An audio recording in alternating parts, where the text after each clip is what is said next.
wonderful session in the morning now before the tea. This panel is going to discuss about the global education revolution 4, the role of cutting edge technology in higher education. I welcome my panelists here with me here. I think technology has made a lot of changes in the way in which education is happening, and particularly in higher education it is undergoing a lot of transformation and change. It's not that only in terms of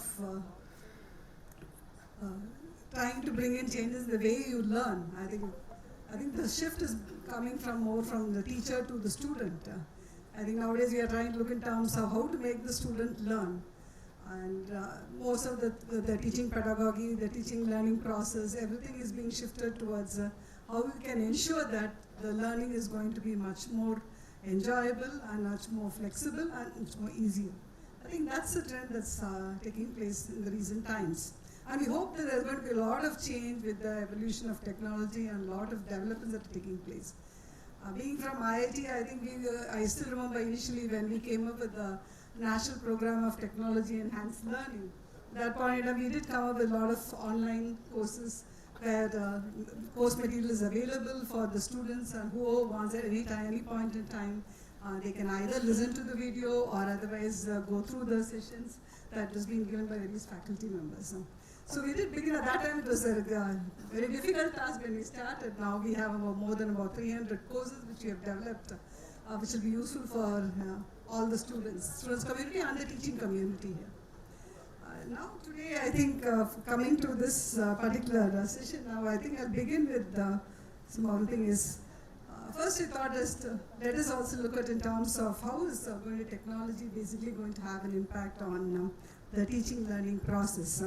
So I'll just now begin with Ravi, and please just tell me in terms of what do you think about how technology is going to have an impact on teaching learning process. Very interesting topic.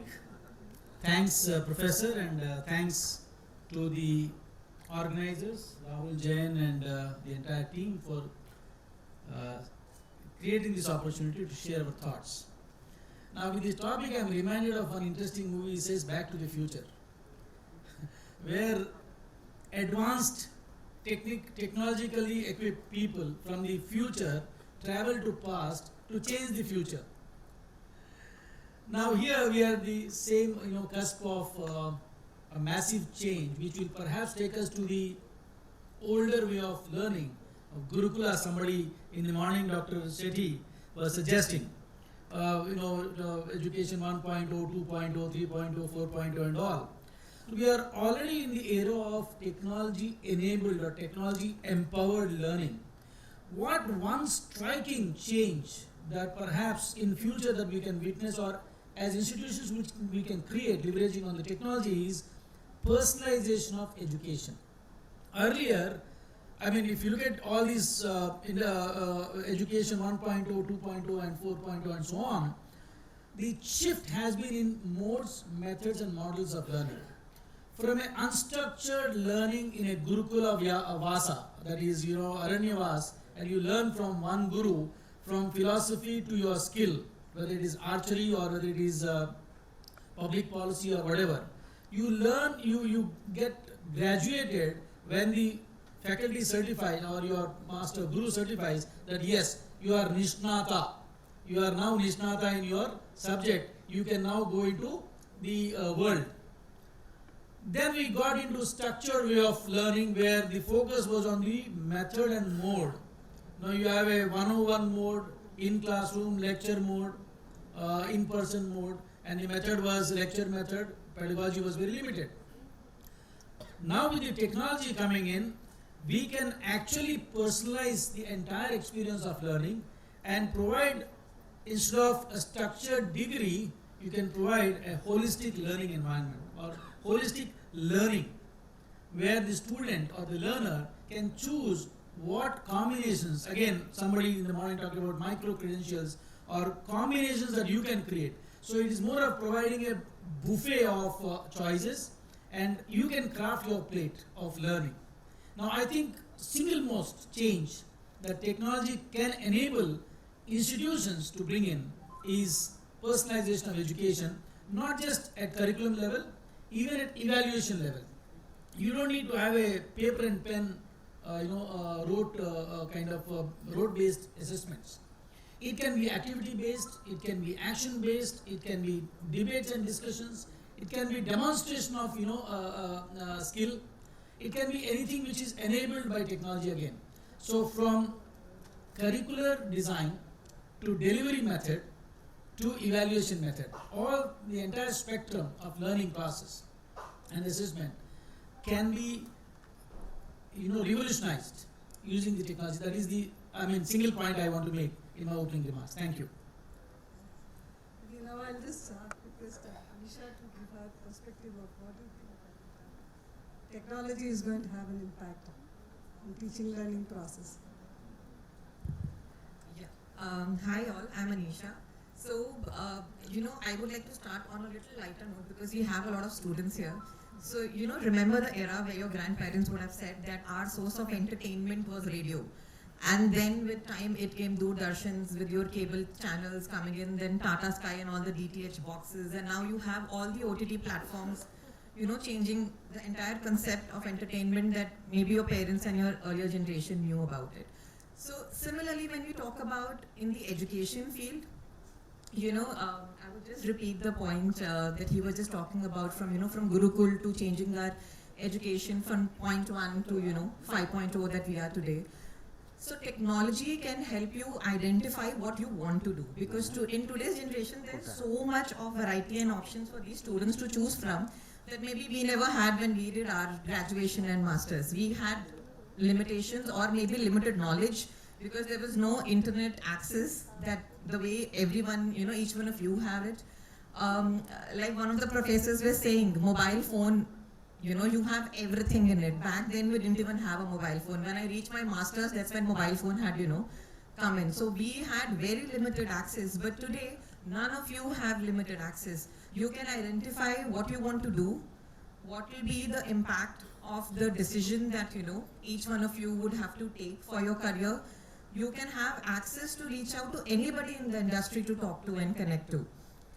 So this access itself can make you help in recruitment, can make you help identifying your talent, then, make you even corporate ready. Because today, in the first half of today's seminar, there was this discussion that there is a gap between education and corporate, right? Now, through technology, there are a lot of aspects that we can cover.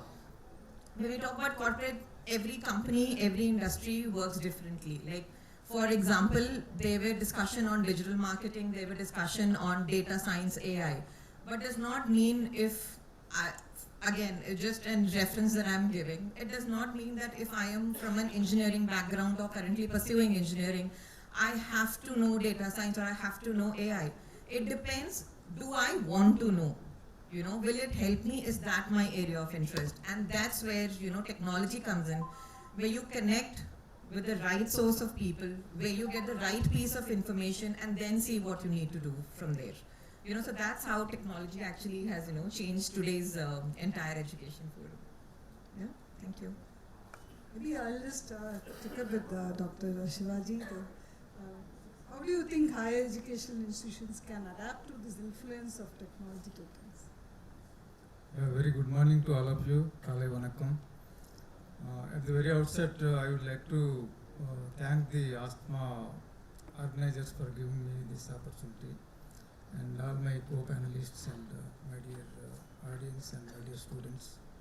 I'm a little bit odd man out here. They're all management gurus here.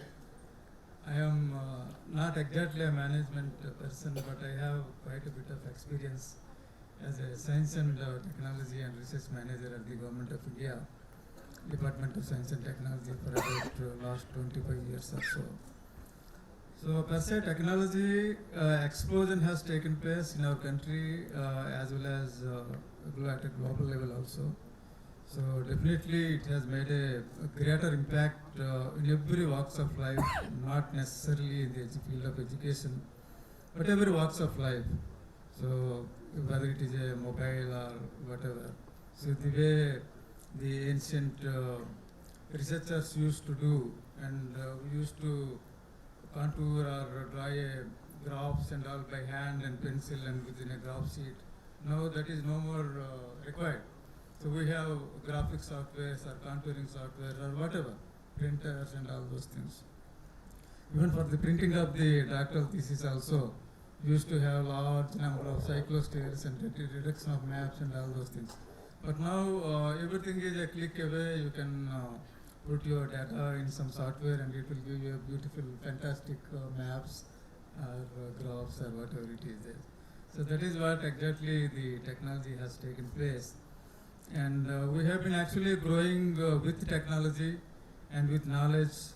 And as far as so many people in the morning have spoken about our ancient culture of education per se, Nalanda and all those ancient universities.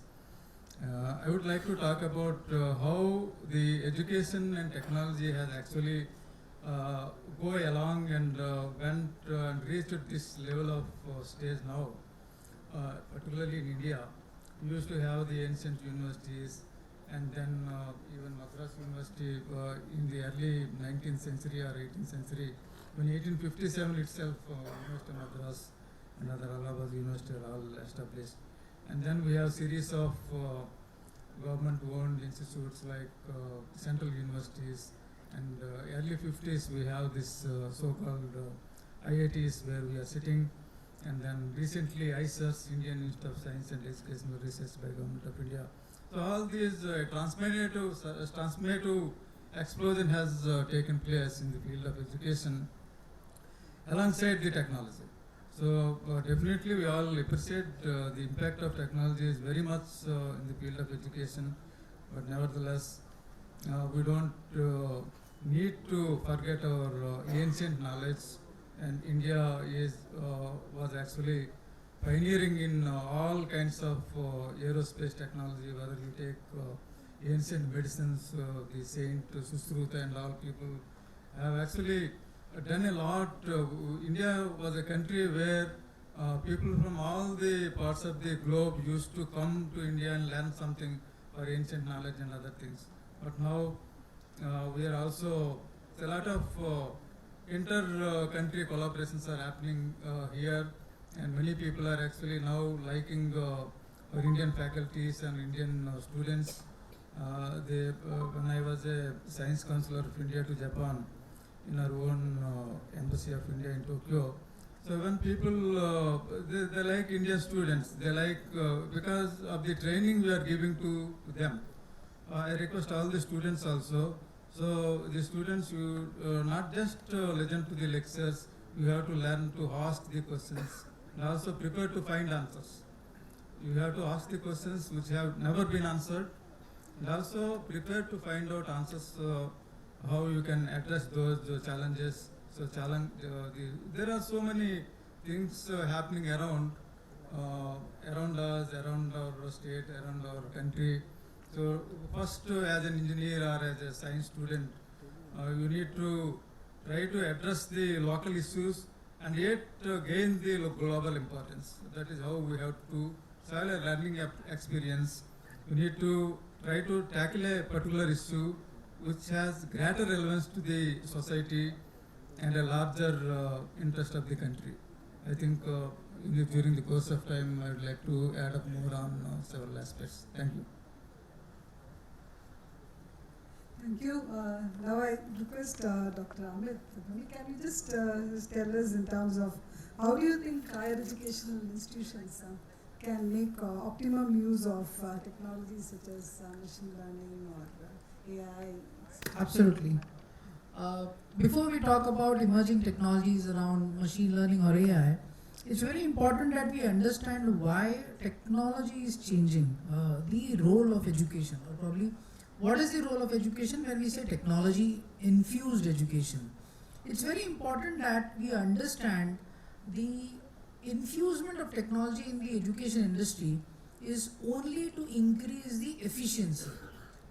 Probably 50 years back, students were learning and they were efficient, but then to complete a particular topic or a course, they might take 2 years, 3 years, 5 years.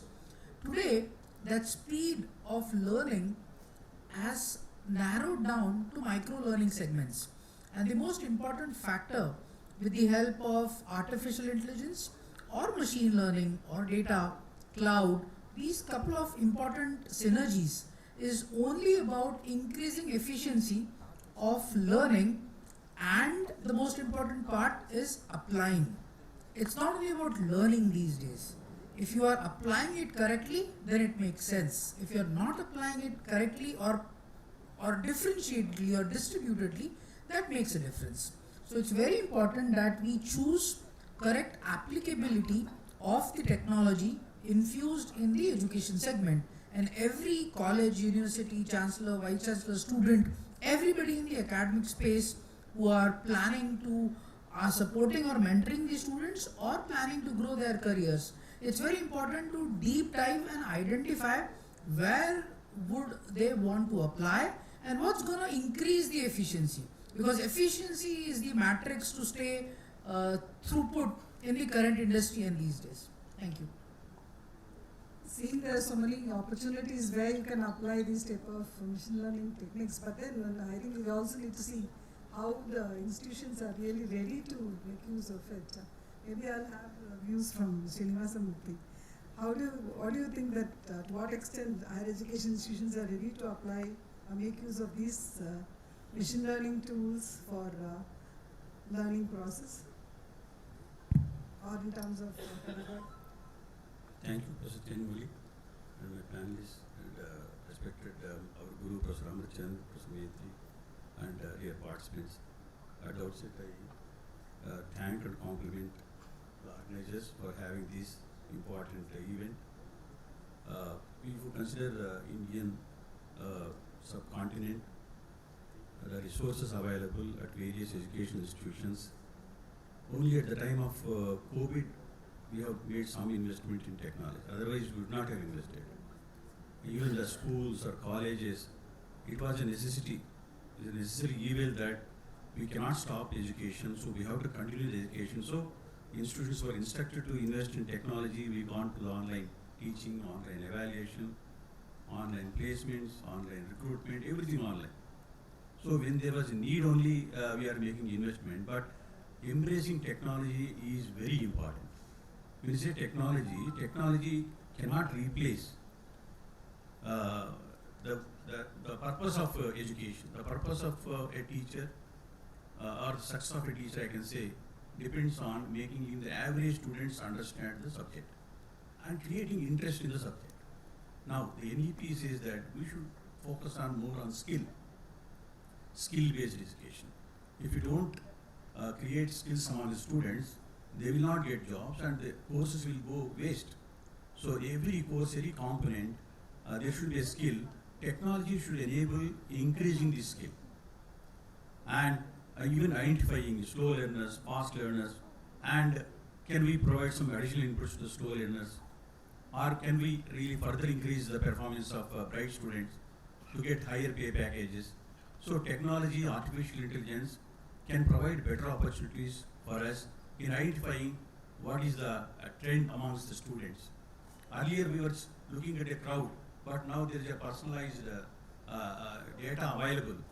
How many students, how active he is there in the classroom, how many sessions he has attended, how many extracurricular activities he attended. So we can provide a personalized mentoring to the students to bring out the best amongst the students. So at the same time, engaging students is always the important task of any organization. How do you engage students? How we can use technology to engage students? If you don't engage students, then like morning we were talking about the attention levels and all. So how do we engage the students so that we can provide what we plan to provide? So different ways of engaging students in the groups or any way, whatever, presentations, so that they are more confident when they complete the course and they have better communication skills, better skills, and industry is ready to accept them. The whole purpose of education is to create some employment to the students. So any course, whatever it may be, should focus on skill, should focus on improving the communication skills, confidence levels among the students, and also engaging students so that they have a memorable experience about the college where they have studied. Thank you. Maybe I'll also take the perspective of Nishit Jain. How do you think we can make the optimal use of these type of technologies or machine learning tools in the teaching pedagogy? Thank you, Professor Thenmozhi. I would just say that we should not wait for crisis to really spark the change. If I want to go back 3 decades, we had a major crisis, Enron, followed by another crisis, another decade, financial crisis, and very recent, the pandemic. Each of them have led to significant changes in how we teach, what we deliver, what we do. As an institution, especially in the higher education space, I think the fact that we need to rekindle with is the purpose of our being there, the purpose of education. And when we think so, I think we need to be more outward looking in the sense, proactive as opposed to being reactive. And I'll explain why. Often we are teaching what we know as opposed to teaching what may be needed to know in future. Today, the conference theme itself, looking at the, imagining the scenario of management, the business education in 2030. Now, are we really geared up to training our graduates for roles and responsibilities or jobs that they would undertake, the skills that they would need to know in about a decade from now? What are we doing to capture that part? And that's where the technology plays a very, very crucial role. How the technology is progressive in terms of adapting with the current times, enabling our graduates to learn for the future. And one way to do that could be digital internships. Did we really think about that?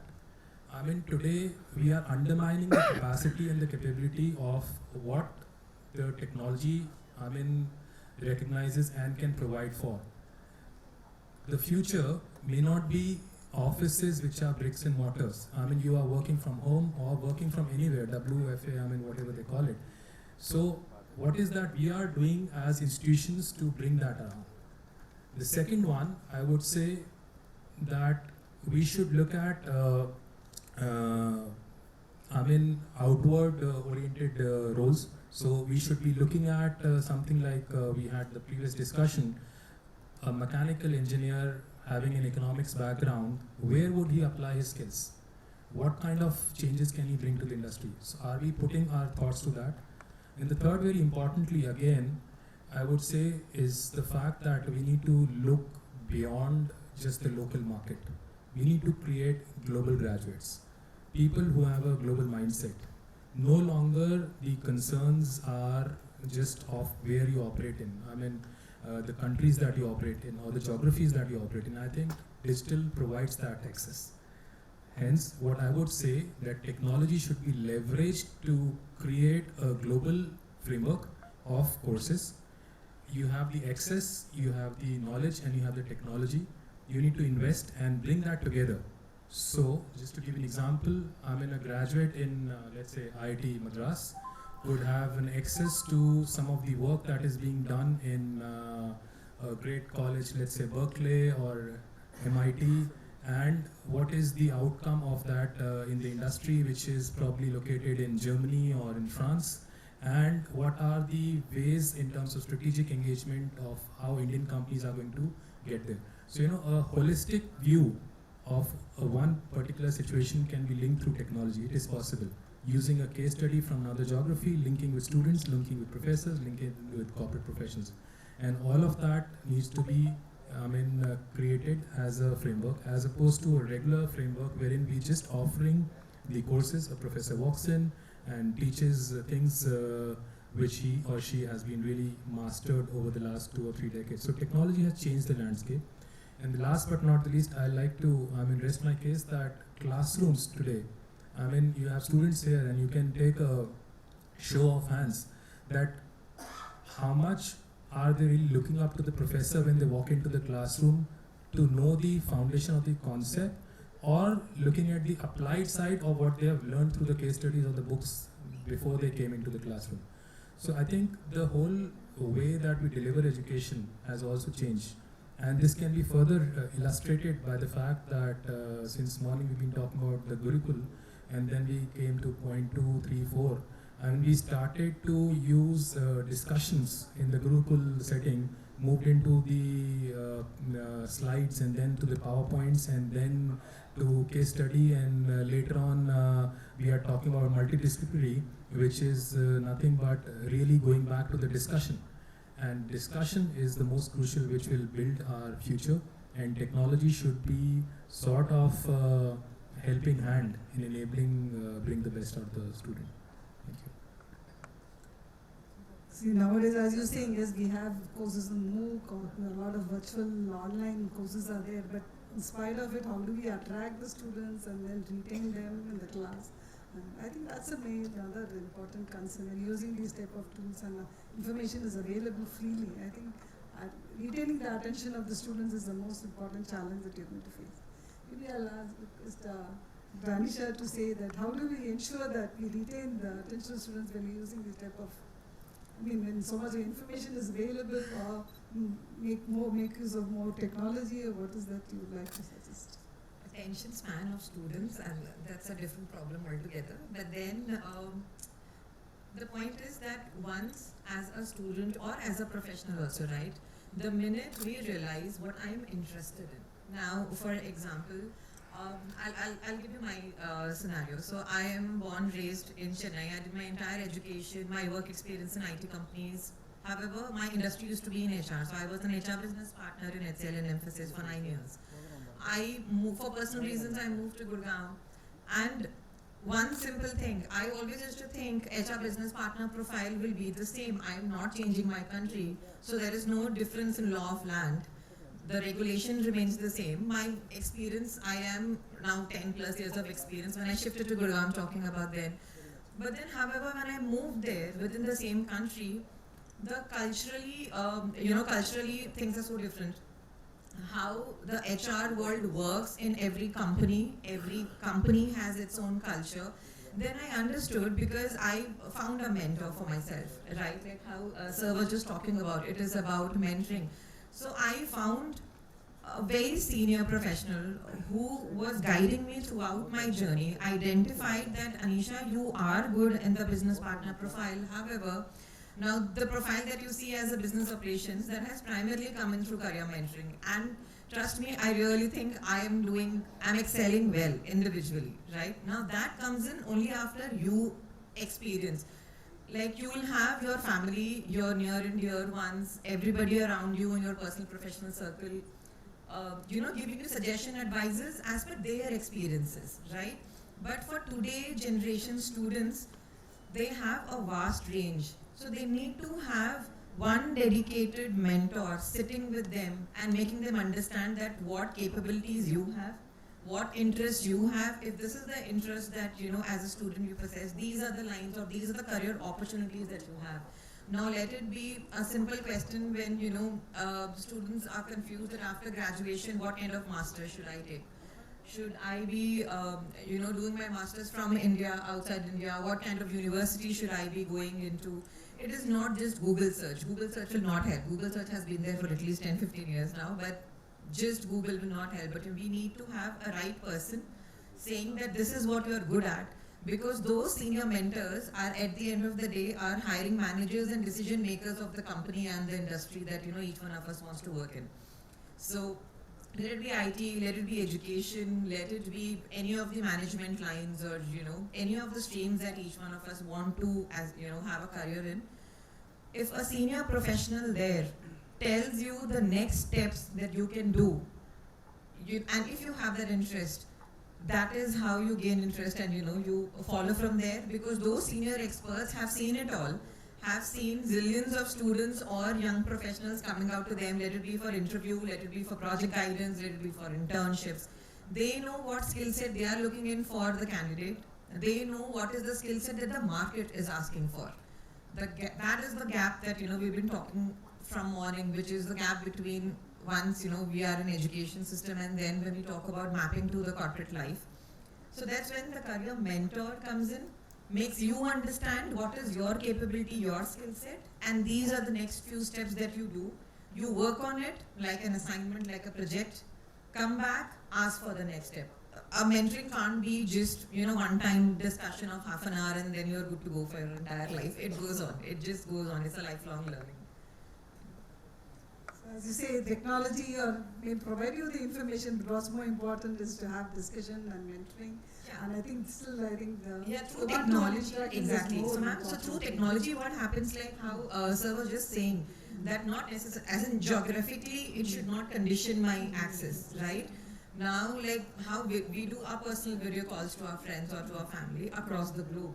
So, you have zillions of platforms where you can reach out to people through internet. So, the right person that you want to, the right country that you want to, so you have the access to reach out to the right ones via technology, and that's how they help us with the assessments and everything. So we'll now request Ravi to just tell us also to what extent do you think educational institutions are really trying to include technology in the teaching paradigm? I don't know if I can comment on how many are doing it, but we absolutely have this situation where some institutions are, have done it even before crisis prodded us or pushed us to do it. Some have done because crisis has pushed them. Some are waiting, these are passing tides. We will still go back to our same thing. Nobody is going to demand, you can still have your, survive with your classroom, your professor getting you with his deck of slides and, managing the show. Now, as we look at, as the things are, shifting and the kind of rapidity of with which technology is evolving, institutions don't have too much of a choice. They either adopt or they perish. So, most of the institutions are investing in technology at some level. The requirement, whether it is sufficient, is a matter of question, matter of debate.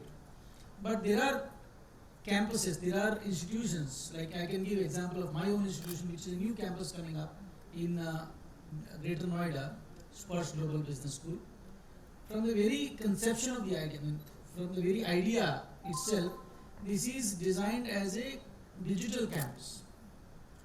From the entry of the student into the campus, not just physical entry, but in terms of inquiry, admission inquiry, till he graduates, and after he graduates, the engagement, alumni engagement, the entire life cycle is digitized. So appropriate technology pieces are already thought through, how they are going to integrate with each other, and how they are going to work together or feed each other, so that we get our desired outcomes. Finally, the idea is with your students, you have to engage, as most of us articulated, and we all agree, there is no second thought on that, or no disagreement on that. How do we engage? Should we still go with the push-based method, where faculty will come, there is a syllabus, there is a class objective, and say, I have to teach you this, so I will bombard you with information, you please take it. So that is push-based. Perhaps we have to get back to back to the future, I said, get back to the articulation Socratic method, where samvad happens, Q&A happens. The learner would come with a question and say, this is what I have, this is the dilemma. In the process of learning as you guided, this is where I am stuck, can you help me? So faculty's role from lecturing push-based to more of facilitation pull-based. And in fact, in some cases, even it is partnering where you harness the skill or you harness the ability of the student enabled by technology to become partner in creating something new. Like for example, we have started, even before we started the campus now, we have already started working with people on developing case studies which will go into the classroom. So who are the authors? The corporate friends, the faculty and potential students. Let us work on that. So I think we can use, I would say, technology, and every institution must look at a comprehensive set of technology which addresses the entire life cycle, from admission to administration to academics. Nothing should be left for chance, and that's the I would say survival requirement rather than luxury anymore. So I think while we are not there on an aggregate basis, we are still not there. Some institutions are certainly leading it. I think that it's being used in the process at least. Yes. Yeah. I mean, we can also see that the development of these type of technologies also can be used for purpose of doing some outreach also. So I request Dr. Sivaji to say, what do you think, how do you think this type of developments in technology can be used for outreach?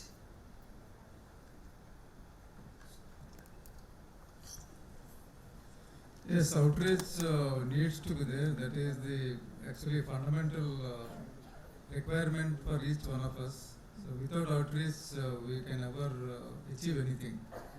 So outreach activities definitely play a critical role. So at Savita, what we are doing is just a case example. So we have adopted more than 15 villages in and around Chennai and even entire Tamil Nadu also. So what we do, we send all the engineering students and we have medical college also, medical and everybody. A group of students will go to a particular village and they study their requirements, lifestyle and hygiene and medical, all those comprehensive issues they learn from them, they inquire with them and then come back to the college and try to solve those issues and further help to the community at a community level working area. So that becomes a kind of outreach also for university as well as for the people who do not know what is meant by technology and what kind of things are available for them to learn or for them to adopt. So those things will, our students will actually interact very closely with the real partners in the villages. So it doesn't end there. So what we further do is, we guide the students to come prepared with some kind of exhibits. And annually we organize some kind of Star Summit, Savita Transdisciplinary Research Summit, it's called as Star Summit. And all the posters will be displayed and then we invite a large number of guests from outside also. And they look at it and then they try to publish the papers also. So our students, the pass out final year students are actually sent to these kind of activities. And before they take the degrees, they have minimum 5 number of Scopus indexed publications. So these are actually in a great way contributing to the overall growth of the publications of our university. And to mention the recent accolades we got it. And our dental college is #1 across the globe for the Scopus indexed publications. We have even surpassed the Harvard Dental College. So this is the first college, dental college in India where we had surpassed the dental college of Harvard. And then somebody in the morning session was already talking about the rankings, QS rankings and all. So our dental college also ranked number 13 in 2023 QS rankings. And last year it was 18 and now we have grown up to the 5 steps ahead. We got the 13th rank in the dentistry field. And last year again QS rankings, NRF rankings also, IIT Madras was the #1 across all the disciplines in the country. And we got the #1 for the dental college in NRF rankings also. So therefore this all happening because of the outreach activities and then try to a comprehensive study for the faculty as well as the students also.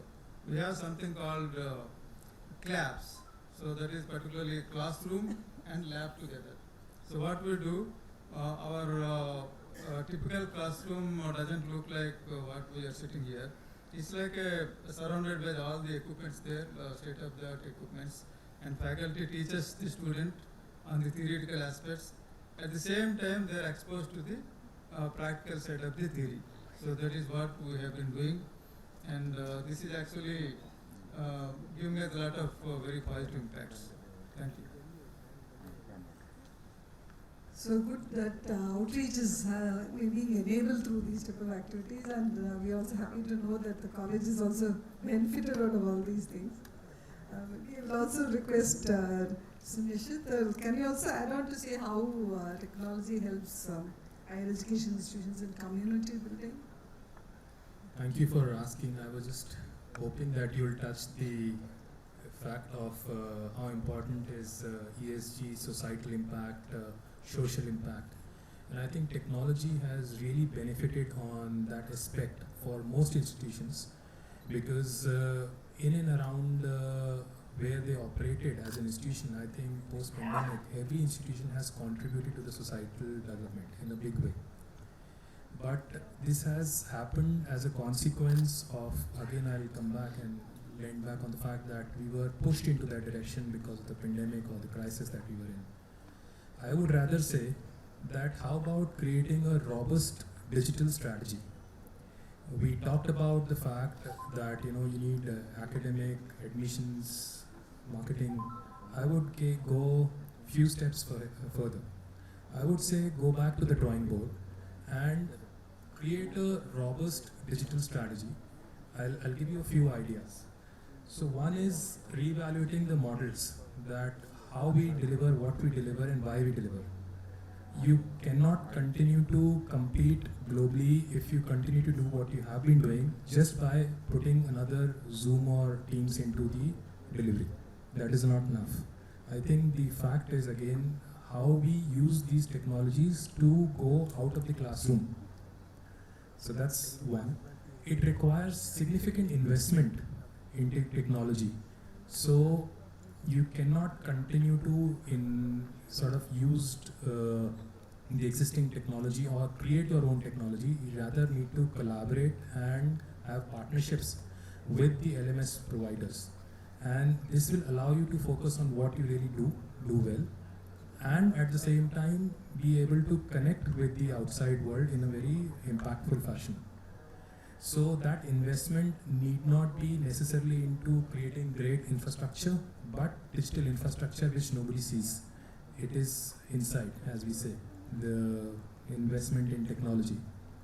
The third one, we need to look at something as multitasker academics. Now, who are these people? If academic is good only in teaching, great, but that was something in the past. Today, being a great teacher alone is not enough. You need to be a great teacher, great executor, and a great technologist.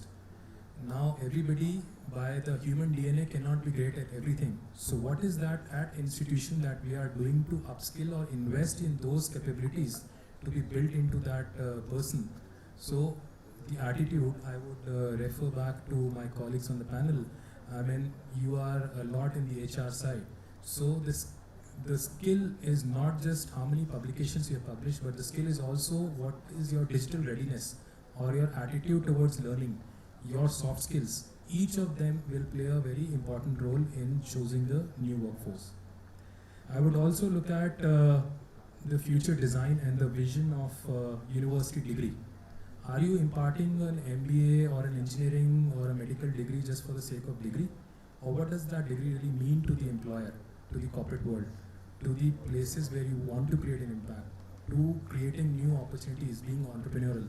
So you need to rethink, going back on the drawing board, that it has to go beyond a degree alone, just beyond the paper. It has to be really applied in the real sense of it. We also need to look at the student learning experience and the blend of the education.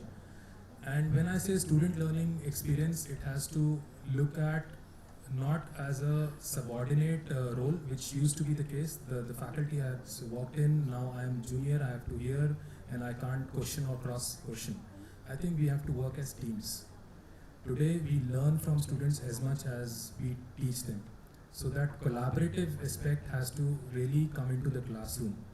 I am not against any respect for the senior faculty when they come and work, but I think the mindset of the faculty itself has to change, the culture has to come in, that we are collaborating, and for that again we have to think what technology will do that. We can't just have, basic technologies to collaborate. And again, lastly and most importantly, the impact of all that we are doing. How we are capturing the impact, the intellectual impact, the image impact, the financial impact, the economic impact, the alumni impact, everything that we are doing as an institution, how is technology allowing us to measure and reflect on that? We can have so much data analytics run and then plow back into our overall strategic building of an institution. So I think if I may want to say, the important takeaway is to have a robust digital strategy. And I can challenge today, because we at EFMD work on an accreditation called EFMD EOX, which is a global strategic endeavor on online teaching and delivery. I think if we ask how many schools in this room have a digital strategy, I'm not sure how many would have. You would have a great strategy. You would have many things out of this strategy. But do you have a document which says this is the digital strategy of this institution, which means here, now, and It's very important that Thank you. we should also start looking at having a digital strategy. I think that every institution, depending on the level at which they are now, I think they have to see in terms of what will be the way forward. That's a good, valid point that you said. Maybe I'll also try to find out from Dr. Amit. Can you just provide some idea into what are the technologies that you think that higher education institution can use for in the education sector particularly? Now, coming from the perspective of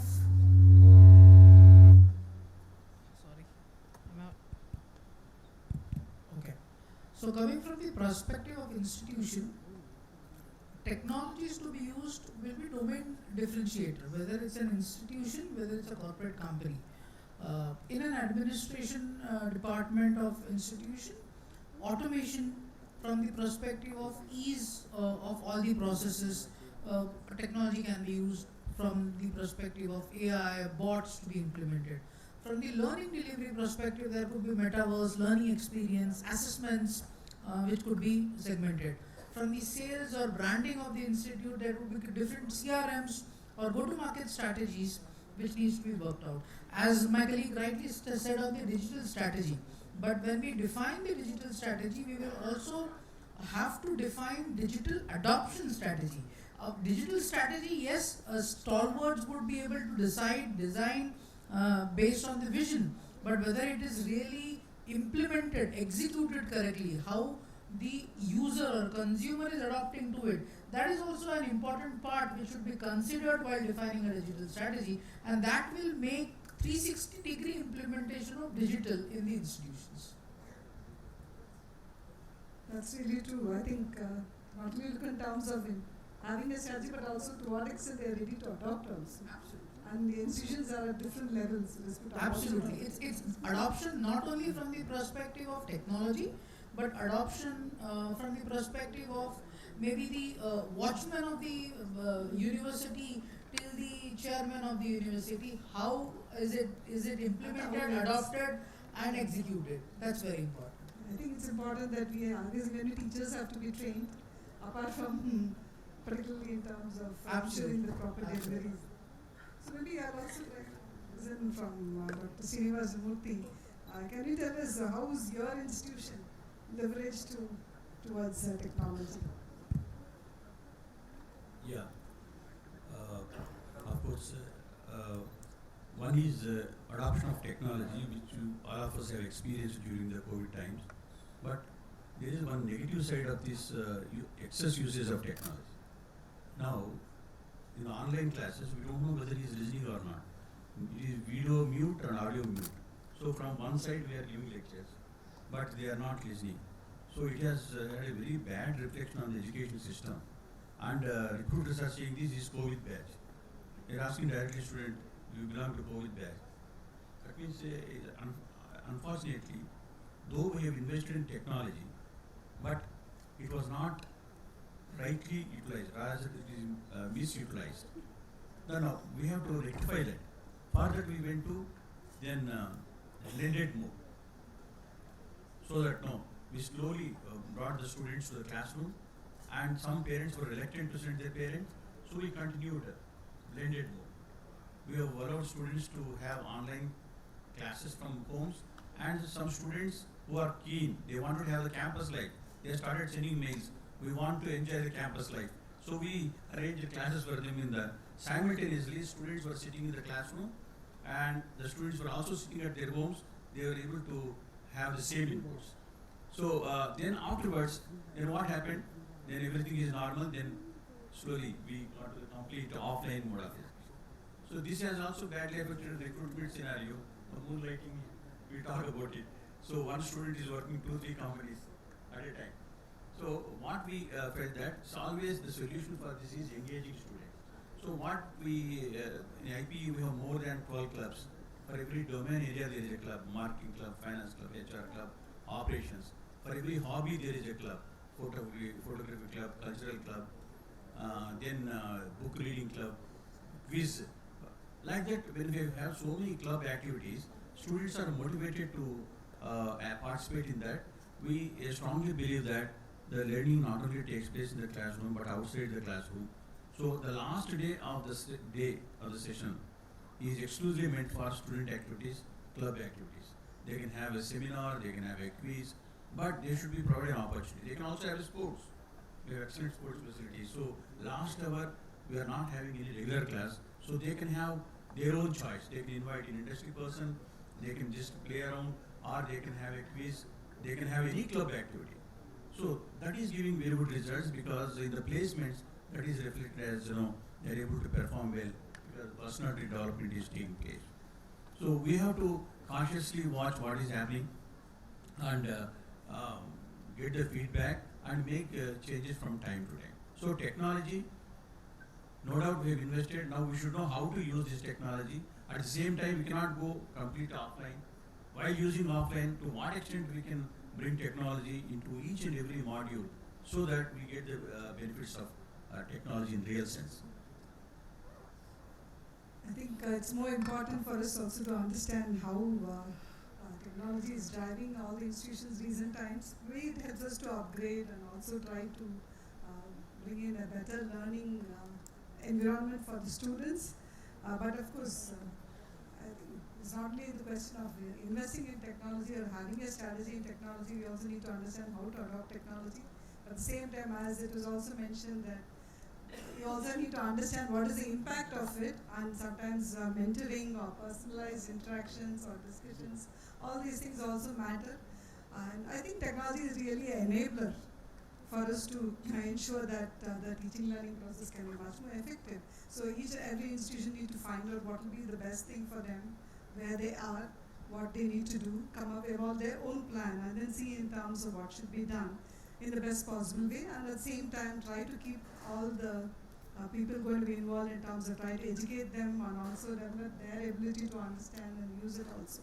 So that I'm sure that over a period of time, every institution will find out in terms of what type of technologies and at what level it can be made use of and for what processes. I think some of them, as Ravi was mentioning, his organization has already started applying it to various other activities, but in the classroom and in terms of one-to-one interactions, in terms of programs, how it's going to be done, I think they may have to come up in terms of how technology can be used. I think over a period of time, I'm sure that we'll always see evidence of using technology for better student learning, because maybe we have to come up with some blended approach apart from direct learning, maybe how it can also be blended into the way in which we are trying to teach, so to make it more interesting for the students to learn. And maybe I think what we find is a lot of changes in the teaching methodology also, a lot of transformation the way in which, because a lot of information may come in with the type of analysis that we can do with information. I think he said a lot of data is already there in terms of what the students are doing, and now with the technology, I think we get more information in terms of what type of student he is, what are the areas he is weak in, and what are his interests. And I think these things this information can be made use of in deciding in terms of what should be the technology, and can be more personalized also. I think there's a lot of scope, so I thank the panelists for trying to share their views, and I hope the views were and I'm sure that the audience would have really enjoyed the perspectives that was discussed in the group. Thank you all.